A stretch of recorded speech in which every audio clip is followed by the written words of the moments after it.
Couple more questions. We'll go back to the right-hand side, front row. Emily May. We saw 3 title changes tonight. We had that huge main event and the surprise, Paul Heyman going with Seth Rollins instead. Yeah. So what was your creative process like establishing these 3 title changes and this huge main event all on night 1 of WrestleMania?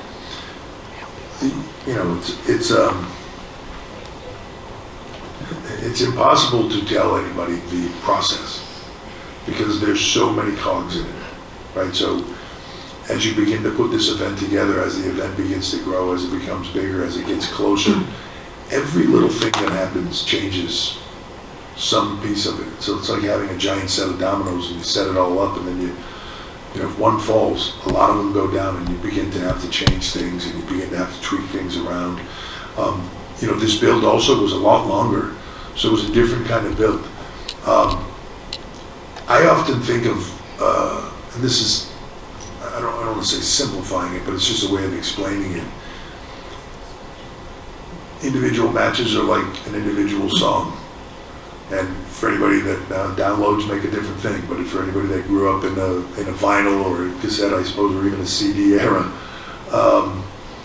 the individual songs are great. But you saw so many bands over the years talk about the album. The album tells a story, right? All these songs, each individual match comes together to make an album. So there's a lot of factors that go into making that album. It's not just write crazy song after crazy song and this thing will kill. It's not the best way to go about it. And some people like that, and that's great, but we believe it's not the best way to go about it. So it's crafting an album start to finish, and everything has a reason for why it's there. And then there's a lot of things that have a reason for why they're not there as well. And sometimes it's hard for people to understand that, but there's when we finish, and I say this all the time, we all do it, but so we do night 1 tonight. Tomorrow night we're going to do night 2.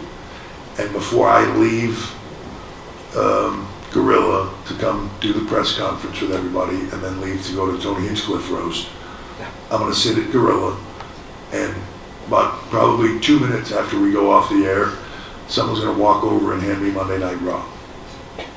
That was my off season. Right? If you don't have a plan for the other side of WrestleMania, you've really messed up. That doesn't mean your plans will actually work, because things could change, right? When you see what happens in WrestleMania, you might think, oh man, that didn't go the way we thought it was going to. Turned out different. People took it differently. We need to go in a different direction. But you have to have plans. It means you have to have things for the other side. It means you have to have things that don't pay off in the moment and pay off, right? And the pressure of that, one of the things I love about this business, it's the most demanding business in the world. If you had any other form of entertainment where if everything wasn't a perfect 10 on that event, people complain about it. And then, and it's gone from one night of WrestleMania to 2 nights of WrestleMania to all this other stuff to, now it's the Raw after WrestleMania, and that's got to be this crazy, right? Like, so there's no, oh man, WrestleMania's over, take your foot off the gas, we'll coast for a little bit, this will be easy, right? You got to go. All that stuff has to go into this. Doesn't mean we do it right, doesn't mean we do it perfectly every time, but that's the intent. And so it's hard to even say like, well, here's the process, because it's so complex and convoluted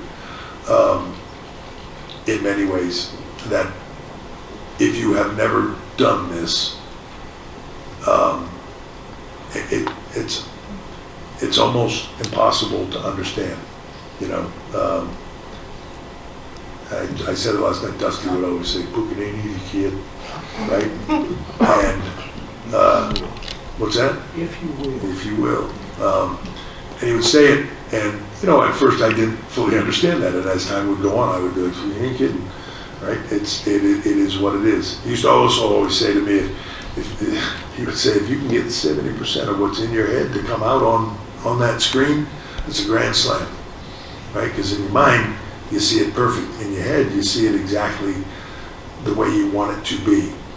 And then it's producers and staff and talent and all these things, and it's never exactly what you think. So you would always say 70% is a grand slam, but you keep on plugging, because again, tomorrow I will get handed a script as soon as that show is over, and we are 365-ish days away from WrestleMania 42.